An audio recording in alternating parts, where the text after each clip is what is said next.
So ವಿರಾಮದ ನಂತರ Padmini clinic ಕಾರ್ಯಕ್ರಮಕ್ಕೆ ಮತ್ತೊಮ್ಮೆ ಸ್ವಾಗತ. ನಮ್ಮ ನೆಕ್ಸ್ಟ್ ಕಾಲರ್ ಶಿರಾದಿಂದ ದಯಾನಂದ್ ಅಂತ ಕರೆ ಮಾಡಿದ್ದಾರೆ.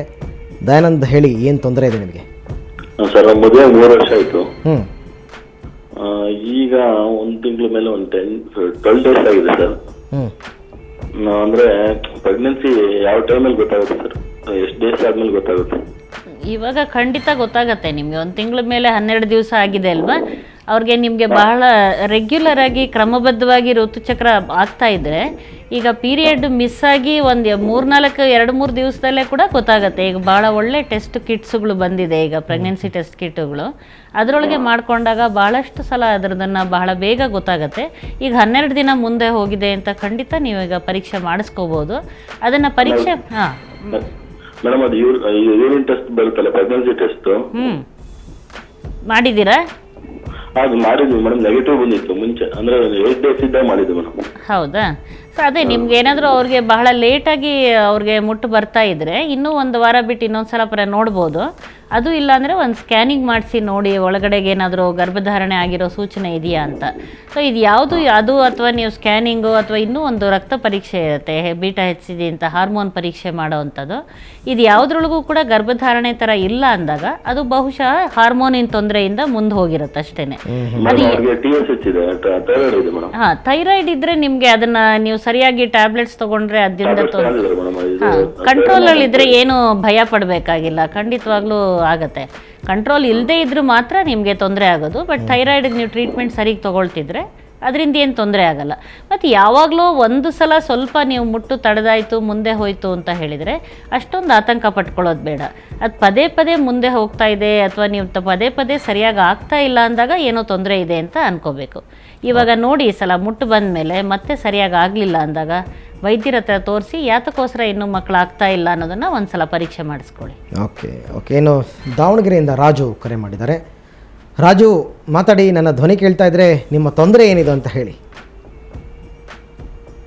ರಾಜು, ನನ್ನ ಧ್ವನಿ ಕೇಳ್ತಾ ಇದೆಯಾ? ಓಕೆ. ರಾಜು ನಮಗೆ ರಾಜು ಅವರು, ನಮ್ಮ ರಾಜು ಕುಣಿಗಲ್ ಅವರು, ನನ್ನ ವಾಯ್ಸ್ ಕೇಳಿಸ್ತಾ ಇದೆಯಾ ರಾಜು? ಹೇಳಿ, ಏನು ತೊಂದರೆ ಇದೆ ಹೇಳಿ ನಿಮಗೆ. ಸರ್, ನಾನು ಹುನಗುಂದಿಂದ ಮಾತಾಡ್ತಾ ಇರೋದು. ಹಾಂ, ಹೇಳಿ. ನಾನು ಮ್ಯಾರೇಜ್ ಆಗಿಬಿಟ್ಟು 5 ಮಂತ್ಸ್ ಆಯ್ತು ಸರ್. ನನ್ನ ಮಿಸಸ್ದು ಮತ್ತು ನಮ್ದು ಒಂದೇ ಬ್ಲಡ್ ಗ್ರೂಪ್ ಇದೆ. ಈಗ ಒಂದೇ ಬ್ಲಡ್ ಗ್ರೂಪ್ ಇರೋದ್ರಿಂದ ಏನಾದರೂ ಪ್ರಾಬ್ಲಮ್ ಆಗುತ್ತಾ ಮುಂದೆ ಮಕ್ಕಳಿಗೆ? ಇವತ್ತು ಬೆಳಗ್ಗೆ ತಾನೇ ಒಂದು ಸಮ್ಮೇಳನದಲ್ಲಿ ಇದಕ್ಕೆ ಬಹಳಷ್ಟು ತಾಯಂದ್ರಿಗೆ ನಾವು ಡಿಸ್ಕಷನ್ ಮಾಡಿದಾಗ ಇದನ್ನ ಉತ್ತರ ಕೊಟ್ಟಿದೆ ಇದನ್ನ. ಯಾಕಂದ್ರೆ ಈ ಬಗ್ಗೆ ತುಂಬಾ ಜನರಲ್ಲಿ ಈ ತರ ಆತಂಕ ಇದೆ. ನಮ್ಮಿಬ್ಬರದು ಒಂದೇ ಬ್ಲಡ್ ಗ್ರೂಪ್, ಏನಾದ್ರು ತೊಂದರೆ ಆಗತ್ತಾ, ಮಕ್ಕಳಾಗೋದಕ್ಕೆ ತೊಂದರೆ ಆಗತ್ತಾ? ಖಂಡಿತವಾಗ್ಲೂ ತೊಂದರೆ ಆಗಲ್ಲ. ಒಂದೇ ಬ್ಲಡ್ ಗ್ರೂಪ್ ಇದ್ರೆ ಏನೂ ಆಗೋದಿಲ್ಲ. ಬಹಳಷ್ಟು ಜನ ಯಾತಕ್ಕೆ ಕನ್ಫ್ಯೂಸ್ ಮಾಡ್ಕೋತಾರೆ ಅಂದ್ರೆ, ಈ ಒಂದೇ ಬ್ಲಡ್ ಗ್ರೂಪ್ಗೂ ಮತ್ತೆ ಒಂದೇ ರಕ್ತ ಸಂಬಂಧದಲ್ಲಿ ಮದುವೆ ಆಗಿದ್ದಕ್ಕೂ ಅವರು ಒಂದೇ ಅನ್ಕೊಳ್ತಾರೆ. ಆದ್ರಿಂದ ಆ ಥರ ಆತಂಕ ಇರೋದು ಖಂಡಿತ. ಅದರಿಂದ ಏನು ತೊಂದರೆ ಆಗೋದಿಲ್ಲ. ರಕ್ತ ಸಂಬಂಧದಲ್ಲಿ ಇದ್ದಾಗ ಕೆಲವು ತೊಂದರೆಗಳಾಗಬಹುದು. ಅದಕ್ಕೆ ಸರಿಯಾಗಿ ಮೊದಲೇ ಒಂದು ಆಪ್ತ ಸಮಾಲೋಚನೆ ಮಾಡಿಸ್ಕೊಳ್ಳಿ ಅಂತ ಹೇಳ್ತೀವಿ ಅಷ್ಟೇ. ನೀವನ್ನ ಒಂದೇ ಬ್ಲಡ್ ಗ್ರೂಪ್ ಇಂದ ಖಂಡಿತವಾಗ್ಲೂ ಏನು ಯಾವ ಬ್ಲಡ್ ಗ್ರೂಪ್ ಸೇಮ್ ಕಾಂಬಿನೇಷನ್ ಏನು ಆಗೋದಿಲ್ಲ. ಅದರಿಂದ ಏನು ತೊಂದರೆ ಇಲ್ಲ. ಓಕೆ, ನೆಕ್ಸ್ಟ್ ಕಾಲರ್ ನೋಡೋಣ. ಹಾಗಾದ್ರೆ ಬೆಂಗಳೂರಿನಿಂದ ವಿದ್ಯಾ ಅಂತ ಕರೆ ಮಾಡಿದ್ದಾರೆ. ವಿದ್ಯಾ ಅವರೇ ವೈದ್ಯರಿದ್ದಾರೆ, ಅವ್ರ ಜೊತೆ ನೇರವಾಗಿ ಮಾತಾಡಿ ಮುಕ್ತವಾಗಿ ಹೇಳ್ಕೊಳ್ಳಿ ನಿಮ್ಮ ತೊಂದರೆ ಏನಿದೆ ಅಂತ. ಹಲೋ, ನಮಸ್ಕಾರ ಮೇಡಮ್. ನಮಸ್ಕಾರ, ಹೇಳಿ. ನಮ್ಮ ಸಿಸ್ಟರ್ ಒಬ್ಬರಿಗೆ ಪೀರಿಯಡ್ಸ್ ಆದಾಗ ತುಂಬಾ ಹೊಟ್ಟೆ ನೋವು ಬರುತ್ತೆ ಅವಳಿಗೆ.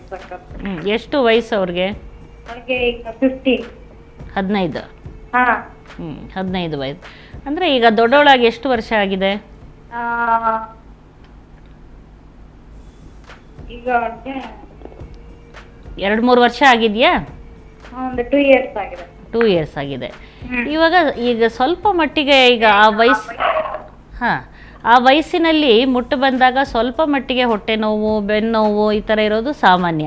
ಅದಕ್ಕೆ ದೊಡ್ಡವರು ಮತ್ತು ಬೇರೆ ಮನೇಲಿರೋರು ಬಹಳಷ್ಟು ಅದಕ್ಕೆ ಅವ್ರಿಗೆ ಇನ್ನಷ್ಟು ಆತಂಕ ಪಡಿಸಿ ಏನೋ ಆಗೋಗ್ಬಿಟ್ಟಿದೆ ಅನ್ನೋ ಥರ ನೀವು ಆ ಥರ ಅವ್ರ ಮುಂದೆ ನೀವು ಹೇಳಬಾರ್ದು.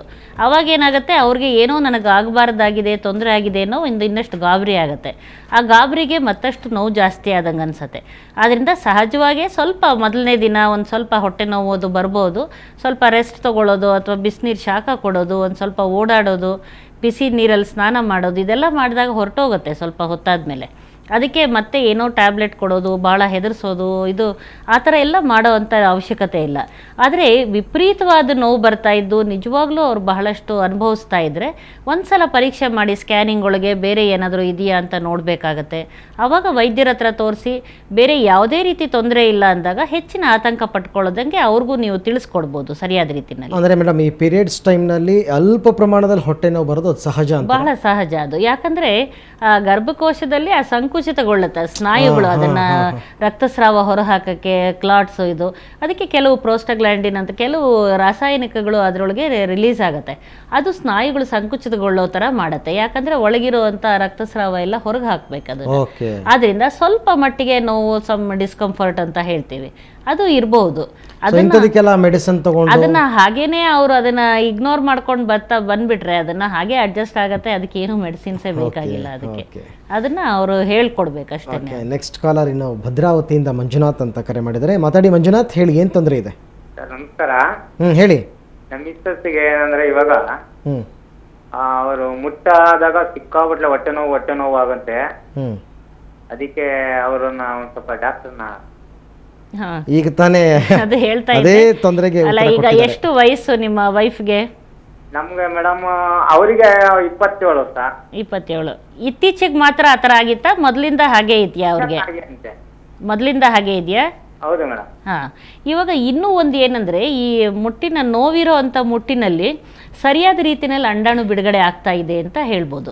ಯಾಕಂದ್ರೆ ಅದು ಒಂಥರ ಅಶ್ಯೂರೆನ್ಸ್ ಕೊಟ್ಟಂಗೆ, ಅಂದರೆ ನಿಮ್ಮಲ್ಲಿ ಸರಿಯಾದ ರೀತಿ ಅಂಡಾಣು ಬಿಡುಗಡೆ ಆಗ್ತಾ ಇದೆ, ಸರಿಯಾದ ರೀತಿ ನಿಮಗೆ ಮುಟ್ಟು ಹಾರ್ಮೋನುಗಳು ಎಲ್ಲ ಏರ್ಪೇರ್ ಇಲ್ಲದೆ ಆಗ್ತಾ ಇದೆ ಅನ್ನೋದು ಅವ್ರಿಗೆ ಅದು ಒಂದು ಸಂತೋಷದ ವಿಷಯ ಅಂತ ಅನ್ಕೋಬೇಕು. ಮತ್ತು ನಾ ಮುಂಚೆ ಹೇಳ್ದಂಗೆ ಈ ಥರ ಸ್ವಲ್ಪ ಮಟ್ಟಿನ ನೋವಿಗೆಲ್ಲ ಹೆಚ್ಚಿಗೆ ಅವ್ರು ಆತಂಕ ಪಟ್ಕೊಳ್ಳೋದು ಬೇಡ. ಹೆಚ್ಚಿನ ನೋವಿದ್ದಾಗ ಖಂಡಿತ ವೈದ್ಯರ ಹತ್ರ ಪರೀಕ್ಷೆ ಮಾಡಿಸ್ಕೊಳ್ಬೇಕು. ಯಾಕಂದರೆ ಕೆಲವು ಸಲ ಈ ಸೋಂಕಿದ್ದಾಗ, ಗಡ್ಡೆಗಳಿದ್ದಾಗ, ಬೇರೆ ರೀತಿ ಇತರೆ ತೊಂದರೆಗಳಿದ್ದಾಗ ಕಿಬ್ಬೊಟ್ಟೆನಲ್ಲಿ ಒಂದೊಂದ್ಸಲ ಈ ಥರ ನೋವು ಬರುತ್ತೆ. ಆ ನೋವಿಗೆ ಅದನ್ನ ಸರಿಯಾದ ರೀತಿ ಚಿಕಿತ್ಸೆ ತಗೊಳ್ಳೇಬೇಕಾಗತ್ತೆ. ಅದನ್ನ ವೈದ್ಯರ ಹತ್ರ ತೋರಿಸಿದಾಗ ಅವ್ರು ಖಂಡಿತ ಯಾತಕ್ಕೋಸ್ಕರ ನೋವಿದೆ ಅಂತ ತಿಳಿಸ್ಕೊಡ್ತಾರೆ ಅವ್ರು. ಓಕೆ, ನೆಕ್ಸ್ಟ್ ಕಾಲರ್ ನೋಡೋಣ. ಉಡುಪಿಯಿಂದ ಗಣೇಶ್ ಅಂತ ಕರೆ ಮಾಡಿದ್ದಾರೆ. ಗಣೇಶ್, ಮಾತಾಡಿ, ಏನು ಸಮಸ್ಯೆ ಇದೆ ನಿಮಗೆ ಹೇಳ್ಕೊಳ್ಳಿ. ಹಲೋ, ಮಾತಾಡಿ ಗಣೇಶ್. ಹಲೋ, ನಮಸ್ಕಾರ ಮೇಡಮ್. ನಮಸ್ಕಾರ, ಹೇಳಿ.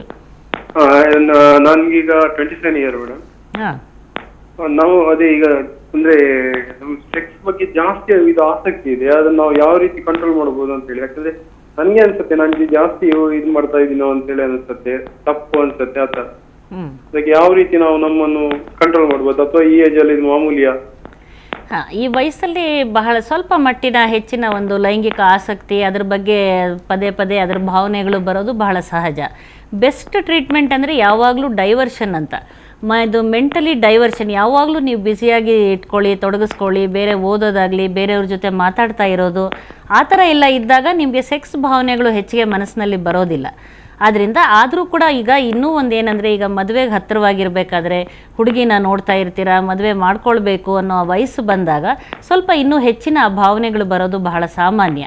ಅದನ್ನು ನೀವು ಸಾಧಾರಣವಾಗಿ ಅದನ್ನು ಹಿಡಿತದಲ್ಲಿ ಇಟ್ಕೊಳ್ಳೋದಕ್ಕೆ ಸಾಧ್ಯವಾಗತ್ತೆ. ಆದರೆ ನಿಮ್ಗೆ ಏನೇ ಮಾಡಿದರೂ ಹಿಡಿತದಲ್ಲಿ ಇಟ್ಕೊಳ್ಳೋಕ್ಕಾಗಲ್ಲ. ಅದು ಬಹಳಷ್ಟು ತೊಂದರೆ ನಿಮಗೆ ಕೊಡ್ತಾ ಇದೆ, ಆತಂಕ ಪಡಿಸ್ತಾ ಇದೆ ಅಂದರೆ ಒಂದು ಸಲ ಮಾನಸಿಕ ತಜ್ಞರ ಹತ್ರ ಕೂಡ ನೀವು ಹೋಗಿ ಪರೀಕ್ಷೆ ಮಾಡಿಸ್ಕೊಂಡು ಸ್ವಲ್ಪ ಆ್ಯಂಟಿ ಆ್ಯಂಗ್ಸೈಟಿ ಡ್ರಗ್ಸ್ ಅಂತ ಹೇಳ್ತೀವಿ, ಅಂಥ ಕೆಲವರಿಗೆ ಬೇಕಾಗತ್ತೆ. ಎಲ್ಲರಿಗೂ ಸಾಮಾನ್ಯವಾಗಿ ಅದೆಲ್ಲ ಬೇಕಾಗೋದಿಲ್ಲ. ಹಾಗಾಗಿ ನಿಮಗೆ ಕಂಟ್ರೋಲ್ ಮಾಡ್ಕೊಳ್ಳೋಕೆ ಸಾಧ್ಯವಾಗೋದಾದರೆ ಇವೆಲ್ಲ ಏನೂ ಬೇಡ. ನಿಮಗೆ ಆದರೂ ಆಗೋದಿಲ್ಲ, ಬಹಳಷ್ಟು ಅನ್ನಿಸ್ತಾ ಇದೆ ಎಂದಾಗ ನೀವು ಒಂದು ವೈದ್ಯರನ್ನು ನೀವು ಸಂಪರ್ಕಿಸ್ಬೋದು. ಮತ್ತು ಇನ್ನೂ ಒಂದು ಏನಂದರೆ, ಈಗ ನೀವು ಮದುವೆ ಮಾಡ್ಕೊಳ್ಳೋ ವಯಸ್ಸು, ಸಾಧ್ಯ ಇದ್ದರೆ ನೀವು ಆದಷ್ಟು ಬೇಗ ಮದುವೆ ಮಾಡಿಕೊಂಡ್ರೆ ಇದೆಲ್ಲ ಆಗೋ ಅಂಥ ಆತಂಕಗಳು ಖಂಡಿತವಾಗ್ಲೂ ಕಡಿಮೆ ಆಗುತ್ತೆ. ಬಹಳ ಒಳ್ಳೆ ಮಾತು ಹೇಳಿದ್ರಿ. ಸಾಕಷ್ಟು ಜನ ಈ ಥರ ಪ್ರಶ್ನೆಗಳನ್ನ ಕೇಳ್ಕೊಳ್ತಾ ಇರ್ತಾರೆ. ನೆಕ್ಸ್ಟ್ ಕಾಲರ್ ಬೆಂಗಳೂರಿನಿಂದ ದೀಪು ಅಂತ. ದೀಪು ಅವರೇ, ಮಾತಾಡಿ, ವೈದ್ಯರಿದ್ದಾರೆ, ಹೇಳ್ಕೊಳ್ಳಿ ನಿಮ್ಮ ತೊಂದರೆ ಏನಿದೆ ಅಂತ. ಹಲೋ. ಹಲೋ, ಹೇಳಿಮ್ಮ. ಹಿಂಗೆ ನಮ್ದು 2 ವರ್ಷ ಆಯ್ತು ಮದ್ವೆ ಆಗಿ. ಇನ್ನು ಮಗು ಆಗಿಲ್ಲ, ಅದಕ್ಕೋಸ್ಕರ ನಮ್ನ ಕೇಳ್ತಾ ಇದೀವಿ. ಈಗ ಏನಾದ್ರು ಪರೀಕ್ಷೆಗಳು ಮಾಡಿಸಿದೀರಾ? ಮಾಡ್ತಿದೀವಿ. ಇಲ್ಲಿ ಸಾಯಿಬಾಬಾ ಇರ್ಲಿ, ಪರವಾಗಿಲ್ಲ. ಎಲ್ಲಾದ್ರೂ ಮಾಡಿಸಿದ್ರು ಪರವಾಗಿಲ್ಲ. ಈಗ ನಿಮ್ಗೆ ಏನಾದ್ರು ತೊಂದರೆ ಇದೆ ಅಂತ ಹೇಳಿದಾರ? ತೊಂದ್ರೆ ಏನಿಲ್ಲ, ಎಲ್ಲ ನಾರ್ಮಲ್ ಅಂತ ಬಂದಿದೆ. ಈಗ ಎಲ್ಲ ನಾರ್ಮಲ್ ಇರಬೇಕಾದ್ರೂ ಕೆಲವು ಸಲ ಸ್ವಲ್ಪ ಸಮಯ ತಗೊಳುತ್ತೆ. ಅದರಿಂದ ಎಲ್ಲ ನಾರ್ಮಲ್ ಇದೆ ಅಂತ ಹೇಳಿದರೆ, ಇನ್ನೂ ಚಿಕ್ಕ ವಯಸ್ಸಾಗಿದ್ದರೆ ಖಂಡಿತವಾಗ್ಲೂ ಸಹಜವಾಗೇ ನೀವು ಇನ್ನೂ ಒಂದು ವರ್ಷ ನೀವು ಎಲ್ಲ ಪ್ರಯತ್ನ ಮಾಡ್ಬೋದು. ನೀವು ಅದು ಇವಾಗ ಸ್ವಲ್ಪ ನಮ್ ಡ್ಯಾಡಿ ನಿಮ್ಮಸನೆ ಬರ್ಬೇಕು ಅಂತ ಇದ್ದಾರೆ, ಅದಕ್ಕೋಸ್ಕರ. ಇಲ್ಲ ನೋಡಿ, ಖಂಡಿತ ಇವಾಗ ಸಾಮಾನ್ಯವಾಗಿ ನಾವು ಪ್ರತಿ ಬ್ರೇಕ್ನಲ್ಲಿ ವೈದ್ಯರ ಒಂದು ಕಚೇರಿಯ ವಿಳಾಸವನ್ನು ಕೊಡ್ತಾ ಇರ್ತೀವಿ. ಖಂಡಿತ ನಿಮ್ಮ ಉಪಯೋಗಕ್ಕೆ ಕಾರ್ಯಕ್ರಮ ಇರ್ತಕ್ಕಂಥದ್ದು. ಸೊ ನೀವು ವಿಳಾಸವನ್ನು ನೋಡಿಕೊಂಡು ಖಂಡಿತ ನೀವು ಅವ್ರನ್ನ ಭೇಟಿ ಆಗಬಹುದು. ಇಲ್ಲಿ ನಿಮಗೆ ಆಗಿರ್ತಕ್ಕಂಥ ಸಮಸ್ಯೆಗೆ ಪರಿಹಾರವನ್ನು ವೈದ್ಯರು ತಿಳಿಸ್ತಾರೆ. ಸರಿ, ಅದು ತುಂಬಾ ಹೊಟ್ಟೆ ನೋವು ಬರುತ್ತೆ ನನ್ಗೆ. ಅದೇ ಅದೇನು ತೊಂದರೆ ಇದೆ ಅಂತಂದ್ರೆ ನೋಡಿ ಅದಕ್ಕೆ ಚಿಕಿತ್ಸೆ ಕೊಟ್ರೆ ಖಂಡಿತವಾಗ್ಲೂ ಗೊತ್ತಾಗತ್ತೆ ಏನು ತೊಂದರೆ ಇದೆ ಅಂತ. ಆಯ್ತು, ಸರಿ, ಆಯ್ತು. ಓಕೆ ಮೇಡಮ್, ನೀನೊಂದು ಪತ್ರ ತಗೊಳ್ಳೋಣ. ಹೆಸರು ಬೇಡ ಅಂತ ಹೇಳ್ಕೊಂಡಿದ್ದಾರೆ, ಕೊಳ್ಳೇಗಾಲದಿಂದ ಪತ್ರ ಬರೆದಿದ್ದಾರೆ. ನನ್ನ ವಯಸ್ಸು 17 ವರ್ಷ, ಅಂದರೆ ಹುಡುಗಿ ಪತ್ರ ಬರೆದಿರೋದು. ನನಗೆ ನಮ್ಮದೇ ಊರಿನ ಬೇರೆ ಜಾತಿಯ ಹುಡುಗನೊಂದಿಗೆ ಸ್ನೇಹ ಇದೆ. ಒಂದೆರಡು ಸಲ ದೇಹ ಸಂಪರ್ಕವೂ ನಡೆದಿದೆ. ಈಗ ನನ್ನ ಭಯ ಅಂದರೆ ನನಗೆ HIV ತಗುಲಿರಬಹುದಾ, ನಾನು ರಕ್ತ ಪರೀಕ್ಷೆ ಮಾಡಿಸ್ಕೊಳ್ಬೇಕಾ, ಸಂಪರ್ಕವಾಗಿ 2 ತಿಂಗಳು ಕಳೆದಿದೆ, ನಾನು ಇನ್ನೂ ಮುಟ್ಟಾಗಿಲ್ಲ, ಈಗ ನಾನು ಏನು ಮಾಡಬೇಕು ಅಂತ ಕೇಳ್ಕೊಳ್ತಾರೆ. ಇವರಲ್ಲಿ ಈಗ 2 ಥರದ ತೊಂದರೆಗಳು ಇರುವಂತ ಸಾಧ್ಯತೆಗಳಿರುತ್ತೆ. ಒಂದು ಗರ್ಭಧಾರಣೆ ಆಗಿದೆಯಾ ಅನ್ನೋದು ಒಂದು, 2 ತಿಂಗಳಿಂದ ಮುಟ್ಟಾಗಿಲ್ಲ ಅಂತ ಕೊಟ್ಟಿದ್ದಾರೆ. ಇನ್ನೊಂದು HIV ಸೋಂಕು ಆಗಿದೆಯಾ ಅಂತ. ಯಾವುದೇ ಒಂದು ಅರಿಯದ ಹುಡುಗರ ಜೊತೆ ಬೇರೆಯವ್ರ ಜೊತೆ ಲೈಂಗಿಕ ಸಂಪರ್ಕ ಮಾಡಿದಾಗ ಅದು ಒಂದು ಆಗಬಹುದಾದ ಒಂದು ಆತಂಕ ಇದ್ದೇ ಇರುತ್ತೆ. ಅವ್ರಿಗೆ ಏನಾದ್ರೂ ಅವನಿಗೆ HIV ಸೋಂಕು ಇದ್ರೂ ಮಾತ್ರ ಇವಳಿಗೆ ಬರುತ್ತೆ, ಇಲ್ಲ ಅಂದ್ರೆ ಬರೋದಿಲ್ಲ. ಅದನ್ನ ಪರೀಕ್ಷೆ ಮಾಡಿದ್ರೆ ಗೊತ್ತಾಗುತ್ತೆ. ಮತ್ತೆ ಇದನ್ನ ಪ್ರೆಗ್ನೆನ್ಸಿ ಟೆಸ್ಟ್, ಸ್ಕ್ಯಾನಿಂಗ್ ಆದಷ್ಟು ಬೇಗ ಮಾಡಿಸ್ಕೊಳ್ಬೇಕು. ಇವರು ದೊಡ್ಡವ್ರಿಗೆ ತಿಳಿಸಿ ಈ ತರ ನಮ್ಮಲ್ಲಿ ತಪ್ಪಾಗಿದೆ ಅಥವಾ ಮುಟ್ಟು ಬಂದಿಲ್ಲ ಅಂತ ಹೇಳ್ಬಿಟ್ಟು, ಯಾಕಂದ್ರೆ ಈಗ ಯಾರ್ಯಾರೋ ಹೇಳೋದು, ಫ್ರೆಂಡ್ಸ್ ಹೇಳೋದು, ಅಲ್ಲಿ ಹೋಗೋದು, ಮತ್ತೆ ಅಥವಾ ಈ ನಕಲಿ ವೈದ್ಯರ ಹತ್ರ, ಕ್ವಾಕ್ಸ್ ಹತ್ರ ಹೋಗಿ ಇವರು ಜೀವಕ್ಕೆ ಅಪಾಯ ಮಾಡ್ಕೊಳ್ತಾರೆ.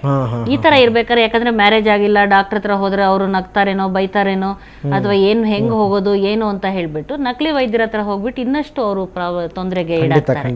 ಮೊದಲನೇ ಮಾತಂದ್ರೆ ಇನ್ನು ಚಿಕ್ಕ ವಯಸ್ಸು, 17 ವರ್ಷ. ಈ 17 ವಯಸ್ಸಿನಲ್ಲಿ ಲೈಂಗಿಕ ಪ್ರಯೋಗಗಳು, ಅವ್ರ ಜೊತೆ ನನಗೆ ಲವ್ ಇದು ಆ ಥರ ಪ್ರೀತಿ ಪ್ರಣಯ ಅನ್ನೋ ಥರ ಅನ್ಕೊಳ್ಳೋದಕ್ಕಿಂತ ಈಗ ಅವ್ರು ಓದಬೇಕು, ಅವ್ರ ಕಾಲ ಮೇಲೆ ನಿಂತ್ಕೋಬೇಕು, ಕೆಲಸ ತಗೋಬೇಕು, ಇದನ್ನ ಮಾಡೋದು ಹೆಚ್ಚು. ಈಗ ಆಲ್ರೆಡಿ ತಪ್ಪಾಗಿದೆ, ಈಗ ಆಗಿರೋ ತೊಂದರೆನ ಅವ್ರು ಸರಿಪಡಿಸ್ಕೋಬೇಕು. ಆದಷ್ಟು ಬೇಗ ಮನೆಯಲ್ಲಿ ಅವ್ರ ತಾಯಿಗೋ ಯಾರಿಗಾದ್ರೂ ಹಿರಿಯರಿಗೆ ತಿಳಿಸಿ ವೈದ್ಯರ ಹತ್ರ ಹೋಗಿ ಅವರಲ್ಲಿ ಏನು ತೊಂದರೆ ಆಗಿದೆ ಅದನ್ನ ಆದಷ್ಟು ಬೇಗ ಸರಿಪಡಿಸ್ಕೊಳ್ಬೇಕು. ಇಲ್ಲ ಅಂತ ಹೇಳಿದ್ರೆ ಅವ್ರ ಜೀವಕ್ಕೆ ಅಪಾಯ ಮಾಡ್ಕೊಳ್ಳೋವಂಥ ಪರಿಸ್ಥಿತಿ ಬಂದ್ಬಿಡತ್ತೆ. ಅದು ಮತ್ತೆ ಗರ್ಭಧಾರಣೆ ಒಂದ್ ವೇಳೆ ಆಗಿದ್ರೆ ಅದು ಇನ್ನೂ ಹೆಚ್ಚಿನ ದಿನಗಳು ಆಗ್ತಾ ಹೋದಂಗೆ ಅದನ್ನ ಗರ್ಭಪಾತ ಮಾಡೋದು ಕಷ್ಟ ಆಗತ್ತೆ. ಆದ್ರಿಂದ ಆದಷ್ಟು ಬೇಗ ಅವರು ಹಿರಿಯರನ್ನ ಸಂಪರ್ಕಿಸಬೇಕು ಮತ್ತೆ ವೈದ್ಯರನ್ನ ಸಂಪರ್ಕ. ಸೊ ಮೊದಲನೇದಾಗಿ ಅವರು ರಕ್ತ ಪರೀಕ್ಷೆ ಮಾಡಿಸ್ಕೊಳ್ಬೇಕಾಗುತ್ತೆ HIV ಗೆ, ಆಮೇಲೆ ಪ್ರೆಗ್ನೆನ್ಸಿ ಟೆಸ್ಟ್ ಕೂಡ ಮಾಡಿಸ್ಕೊಳ್ಬೇಕಾಗುತ್ತೆ. ಓಕೆ ಮೇಡಮ್, ಮತ್ತೊಂದು ಪತ್ರ ಉಡುಪಿಯಿಂದ ರಂಗನಾಥ್ ಅಂತ ಪತ್ರ ಬರೆದಿದ್ದಾರೆ. ಇವರು ಸ್ವಲ್ಪ ವಿಚಿತ್ರವಾಗಿ ಕೇಳಿದ್ದಾರೆ. ಅಂದರೆ HIV ಪೀಡಿತರು ಆರೋಗ್ಯವಂತರಿಗೆ ಕಚ್ಚಿದರೆ ಆ ರೋಗ ಆತನಿಗೂ ಹರಡಬಹುದಾ? HIV ಯಾವ ಸಾಧ್ಯತೆಗಳಲ್ಲಿ ಹರಡುತ್ತೆ, ದಯವಿಟ್ಟು ತಿಳಿಸ್ಕೊಡಿ ಅಂತ ಕೇಳಿದ್ದಾರೆ. ಅವ್ರ ಹತ್ರ ಯಾಕೆ ಕಚ್ಚಿಸ್ಕೊಳಕ್ ಹೋಗಿರ್ತಾರೆ ಅಂತ ಯಾಕೆ ಅದೇ ಬಹಳ ವಿಚಿತ್ರ ಬಂದಿದೆ ಅಂತ. ಅಲ್ಲ, ಕಚ್ಚಿರ್ಬೇಕಾದ್ರೆ ಅಂತ ಹೇಳಿದ್ರೆ ಅವರ ಒಂದು ಜೊಲ್ಲು ಅಥವಾ ಸಲೈವ ಅಂತ ನಾವು ಹೇಳ್ತೀವಲ್ಲ, ಬಾಯಿನಲ್ಲಿ ಬಾಯಿ ರಸ, ಇದನ್ನ ಅದ್ರೊಳಗೂ ಕೂಡ HIV ವೈರಾಣುಗಳು ಇರುತ್ತೆ. ಹೆಚ್ಚಿನ ಪ್ರಮಾಣದಲ್ಲಿ ಇಲ್ಲದೆ ಇದ್ರೂ ಕೂಡ ಇರುತ್ತೆ. ಸಲೈವದಲ್ಲಿ ಕೂಡ ಒಂದು ದೇಹದಲ್ಲಿ ಯಾವುದೇ ಒಂದು ಬಾಡಿ ಫ್ಲೂಯಿಡ್ಸ್ ಅಂತ ಹೇಳ್ತೇವೆ. ಸೊ ಇದು ಎಲ್ಲದ್ರೊಳಗೂ ಕೂಡ ಇದು ವೈರಾಣುಗಳು ಇರುತ್ತೆ. ಕೆಲವು ಜಾಗದಲ್ಲಿ ಜಾಸ್ತಿ ಇರುತ್ತೆ, ಕೆಲವುದ್ರಲ್ಲಿ ಕಡಿಮೆ ಇರುತ್ತೆ. ಬಟ್ ಈಗ ಅವರು ಕಚ್ಚಿದಾಗ ಅವರ ಸಲೈವ ಈಗ ಅವ್ರಿಗೆ ಪೆಟ್ಟಾಗತ್ತೆ. ಒಂದು ದೇಹದಲ್ಲಿ ಒಂದು ಚರ್ಮ ಇರ್ಬೋದು ಅಥವಾ ನಾವು ಇದನ್ನ ಹೇಳ್ತೀವಲ್ಲ, ಯಾವುದೇ ಒಂದು ಇದನ್ನ ಕಚ್ಚಿದಾಗ ಅಲ್ಲಿ ಒಂದು ಪೆಟ್ಟಾದಾಗ, ಗಾಯ ಆದಾಗ ಆ ಗಾಯದ ಮೂಲಕ ವೈರಾಣುಗಳು ದೇಹದನ್ನ ಸೇರ್ಕೊಳ್ಳೋದು ಜಾಸ್ತಿ ಆಗತ್ತೆ. ಆದ್ರಿಂದ ಸಾಧ್ಯತೆಗಳು ಇರುತ್ತೆ ಆ ತರ ಮಾಡಿದ್ರೆ. ಆದ್ರೆ ಅದು ಈ ತರ ಸಂದರ್ಭ ಯಾಕೆ ಬಂದಿದೆ ಅಂತ, ಯಾಕೆ ಆ ತರ ಬಂದಿದ್ದಾರೆ ಅಂತ ಅವ್ರು ಕೇಳ್ಕೊಂಡೆ, ಬರೀ ಅಷ್ಟೇ ಕೇಳಿದಾರೆ ಅವರು, ಕಚ್ಚಿದ್ರೆ ಹಂಗಾಗತ್ತಾ ಅಂತ. ಮತ್ತೆ ಬೇರೆ ಯಾವ ರೀತಿನಲ್ಲಿ ಅದು ಟ್ರಾನ್ಸ್ಮಿಟ್ ಆಗ್ಬೋದು ಅಂತ. ಈಗ HIV ಇದು ಸೋಂಕು ಪೀಡಿತರಿಂದ ಇನ್ನೊಬ್ಬರಿಗೆ ಹರಡಬೇಕಾದ್ರೆ ಇಲ್ಲ ಲೈಂಗಿಕ ಸಂಪರ್ಕ ಇರಬೇಕು, ಅಥವಾ ಅವರು ಉಪಯೋಗಿಸಿದ ಒಂದು ಸೂಜಿ, ನೀಡ್ಲು, ಸಿರಿಂಜು, ಬ್ಲೇಡು ಏನಾದ್ರು ಅವರು ಮತ್ತೆ ತಕ್ಷಣ ಉಪಯೋಗಿಸಿದ್ರೆ, ಅಥವಾ ಅವರು ಇನ್ನೊಬ್ಬರಿಗೆ ರಕ್ತದಾನ ಮಾಡಿ ಆ ರಕ್ತ ಪೂರೈಕೆನ ಬೇರೆ ವ್ಯಕ್ತಿ ತಗೊಂಡಾಗ, ಅಥವಾ ತಾಯಿಯಿಂದ ಮಗುಗೆ ಇದು HIV ಸೋಂಕಿರೋ ತಾಯಿಯಿಂದ ಇದು ಮಗುಗೆ HIV ರೋಗ ಬರುವಂತ ಸಾಧ್ಯತೆ. ಇದು 4 ವಿತರದಲ್ಲಿ ಮಾತ್ರನೇ ಹರಡೋದು. ಬೇರೆ ಯಾವುದೇ ರೀತಿನಲ್ಲಿ ಪಕ್ಕದಲ್ಲಿ ಕೂತ್ಕೊಂಡ್ರೆ, ಮಾತಾಡಿದರೆ, ಅವ್ರ ಜೊತೆ ಊಟ ತಿಂಡಿ ಮಾಡಿದರೆ, ಅಥವಾ ಅವರು ಉಪಯೋಗಿಸಿರೋವಂಥ ಬಟ್ಟೆಗಳು ಅಥವಾ ಅವರು ಉಪಯೋಗಿಸಿರೋ ಪಾತ್ರೆಗಳು, ಲೋಟಗಳು ಉಪಯೋಗಿಸಿದ್ರೆ ಇದು ಯಾವುದರಿಂದನೂ ಹರಡಲ್ಲ. ಎಷ್ಟೋ ಜನ ಆತಂಕ ಪಟ್ಕೊಂಡು ಬರ್ತಾರೆ. ನಾನು ಬಸ್ಸಲ್ಲಿ ಪ್ರಯಾಣ ಮಾಡ್ತಾ ಇದ್ದೆ, ರೈಲಲ್ಲಿ ಪ್ರಯಾಣ ಮಾಡ್ತಿದ್ದೆ, ನನ್ನ ಪಕ್ಕದಲ್ಲಿ ತುಂಬ ಒಂಥರ ಅವರು ಕೊಳಕ್ ಬಟ್ಟೆ ಹಾಕ್ಕೊಂಡು ಈ ಥರ ಮಾಡಿ ಕೂತ್ಕೊಂಡು ಅವ್ರಿಗೆ HIV ಇತ್ತೇನೋ, ನನಗೂ ಬಂದ್ಬಿಡತ್ತಾ, ಅಥವಾ ಪಬ್ಲಿಕ್ ಟಾಯ್ಲೆಟ್ ಉಪಯೋಗಿಸ್ತೆ ನಾನು, ಅದರಿಂದ ನಂಗೆ HIV ಬಂದ್ಬಿಡತ್ತಾ, ಈ ಥರದ್ದೆಲ್ಲ ಬಹಳಷ್ಟು ಜನರಲ್ಲಿ ಆತಂಕಗಳು ಇಟ್ಕೊಂಡಿರ್ತಾರೆ. ಆ ಥರ ಎಲ್ಲ ಖಂಡಿತ ಬರೋದಿಲ್ಲ. ಅದರಿಂದ ಆ ರೀತಿ ಎಲ್ಲ ಅವರು ಆತಂಕ ಪಟ್ಕೊಳ್ಳೋಂಥ ಸಾಧ್ಯತೆ. ಮೇಡಮ್, ಈಗ ಸಾಮಾನ್ಯವಾಗಿ ಕೆಲವು ಕಡೆ ಬ್ಲಡ್ ಕ್ಯಾಂಪ್ಗಳೆಲ್ಲ ಮಾಡ್ತಾ ಇರ್ತಾರಲ್ಲ ಮೇಡಮ್, ಬ್ಲಡ್ ಡೊನೇಷನ್ ಅಂತೆಲ್ಲ ಮಾಡ್ತಾರಲ್ಲ, ಒಬ್ಬರಿಂದ ಒಬ್ರಿಗೆ ಬ್ಲಡ್ ಕೊಡಬೇಕಾದ್ರೆ ಇದನ್ನ ಕಂಪಲ್ಸರಿ ಚೆಕ್ ಮಾಡ್ತಾರೆ ಅವರು? HIV ಮಾಡ್ತಾರೆ. ಅವ್ರಿಗೆಲ್ಲ ಸ್ಟ್ರಿಕ್ಟ್ ರೂಲ್ಸ್ ಇರುತ್ತೆ ಎಲ್ಲ ಬ್ಲಡ್ ಬ್ಯಾಂಕ್ಗೆ. ಈಗ ಮೊದಲೆಲ್ಲ ಈಗ ರಕ್ತ ಪೂರೈಕೆಯಿಂದ HIV ಸೋಂಕು ಹರಡೋದು ಬಹಳಷ್ಟು ಜಾಸ್ತಿ ಇತ್ತು. ಗೊತ್ತಿಲ್ಲದೆ ಇರೋವಂಥವ್ರ ಹತ್ರ, ಯಾರ ಹತ್ರ ಎಲ್ಲ ಯಾರ್ಯಾರ್ದೋ ಡೋನರ್ಸು ಈ ಥರ ಎಲ್ಲ ತಗೊಂಡಾಗ. ಬಟ್ ಇವಾಗ ಬಹಳ ಸ್ಟ್ರಿಕ್ಟ್ ರೂಲ್ಸ್ ಇದೆ. ಪ್ರತಿಯೊಬ್ಬರಿಗೂ ಅವ್ರಿಗೆ ಒಂದು HIV ಸ್ಟೇಟಸ್ ಏನಿದೆ ಅಂತ ತಿಳ್ಕೊಳ್ಳದೆ ಅವ್ರ ಬ್ಲಡ್ಡನ್ನು ತಗೊಳ್ಳೋದಿಲ್ಲ. ಬ್ಲಡ್ ಬ್ಯಾಂಕಲ್ಲಿ ಸ್ಟೋರ್ ಮಾಡಬೇಕಾದ್ರೆ ಇಲ್ಲ, ಅದನ್ನ ಪರೀಕ್ಷೆ ಮಾಡಿನೇ ಕೂಡ ಅವರು ಅದನ್ನ ರಕ್ತನ ತಗೊಳ್ಳೋದು. ಅದರಿಂದ ಆ ರೀತಿ ಹರಡುವಂಥ ಸಾಧ್ಯತೆಗಳು ಬಹಳಷ್ಟು ಕಡಿಮೆ ಆಗುತ್ತೆ. ಈಗ ರಕ್ತದಾನ ಶಿಬಿರಗಳು ಅಂತ ಆಗುತ್ತೆ, ನೂರಾರು ಜನ ಬಂದು ರಕ್ತ ಕೊಟ್ಟು ಅದೆಲ್ಲ ಟೆಸ್ಟ್ ಮಾಡ್ತಾರೆ. ಹೌದು, ಅದನ್ನೆಲ್ಲ ಮಾಡಿ ಟೆಸ್ಟ್ ಮಾಡೇನೆ ಅದನ್ನ ಅವ್ರ ಹತ್ರ ರಕ್ತ ಪೂರೈಕೆ. ಇಲ್ಲ ಅಂದ್ರೆ ಆ ರೀತಿ ಎಷ್ಟೋ ಜನಕ್ಕೆ ಮೊದಲು ಯಾರಿಂದ ರಕ್ತ ತಗೊಳ್ಬೇಕಾಗತ್ತೆ ಅವ್ರದ್ದೆಲ್ಲ ಕೆಲವು ಪರೀಕ್ಷೆಗಳನ್ನು ಮಾಡ್ತಾರೆ. ಈ HIV ಸೋಂಕಿರ್ಬೋದು, ಹೆಪಟೈಟಿಸ್ ಇದು B ಇರ್ಬೋದು, ಅಥವಾ ಬೇರೆ ಸಿಫಿಲಿಸ್ ಅಂತ VDRL ಅಂತ, ಇದೆಲ್ಲ ಪರೀಕ್ಷೆಗಳನ್ನ ಮಾಡಿಕೊಂಡು ನಂತರ ಅವರಲ್ಲಿ ಸರಿಯಾಗಿ ಆರೋಗ್ಯಪೂರ್ಣ ವ್ಯಕ್ತಿ ಅಂತ ತಿಳಿದ ಮೇಲೇನೆ ಅವರು ತಗೊಳ್ಳೋದು ರಕ್ತ. ಓಕೆ ಮೇಡಮ್, ಇನ್ನು ಸಾಕಷ್ಟು ಕಾಲರ್ಸ್ ಆಯ್ತಾ ಇದ್ದಾರೆ. ಖಂಡಿತ ನಿಮ್ಮ ಕರೆಗಳನ್ನು ಸ್ವೀಕರಿಸ್ತೀವಿ. ಅದಕ್ಕೂ ಮುನ್ನ ಮತ್ತೊಂದು ಬ್ರೇಕ್.